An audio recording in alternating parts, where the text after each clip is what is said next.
एक बार की बात है, एक भयंकर सर्द वाली बरसात की ठंडी और खामोश रात थी। मौसम में ठंड थी। किसी जंगल में एक पेड़ पर बंदरों का समूह था। वे इसकी शाखाओं से चिपके हुए थे।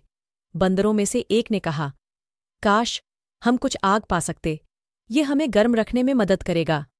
अचानक उन्हें जुगनू का झुंड दिखाई दिया। युवा बंदरों में से एक ने सोचा कि यह आग थी। उसने एक जुगनू पकड़ा। उसने एक सूखे पत्ते के नीचे रख दिया और उस पर उड़ने लगा। उनके प्रयासों में कुछ अन्य बंदर भी शामिल हुए। इस बीच एक गौरैया अपने घोंसले के पास उड़ती हुई आई, जो उसी पेड़ पर थी जिस पर बंदर बैठे थे। उसने देखा कि वे क्या कर रहे थे। गौरैया हंस पड़ी। उसने कहा, अरे मूर्ख बंदर जो जुगनू हैं, असली आग नहीं। मुझे लगता है कि आप सभी को एक गुफा में शरण लेनी चाहिए। यहाँ तक कि आप लोगों के पास तो हाथ पांव भी है, चाहे तो ठंडी और बरसात से बचने के लिए खुद का अपना घर बना सकते हैं। बंदरों ने गौरैया की बात नहीं सुनी और वे जुगनू को पकड़ते रहे। कुछ समय बाद बंदर बहुत थक गए।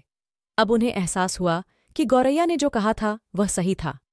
उन्होंने जुगनू को आजाद कर दिया और गुस्से से गौरैया के घोंसले के पास आए और उनका घोंसला उजाड़ दिया और यह कहते हुए गुफा में चले गए कि तुम्हारे पास इतनी ही ज्ञान है तो फिर से अपना नया घर बना लेना, हमें तुम्हारे ज्ञान की जरूरत नहीं है। कहानी से शिक्षा। इस कहानी से हमें यही शिक्षा मिलती है कि कभी किसी मूर्ख को ज्ञान देना अपने लिए मुसीबत मोल लेना होता है। इसलिए कभी भी किसी मूर्ख को अच्छी बातें बोलने से पहले एक बार सोच विचार जरूर कर लेना चाहिए।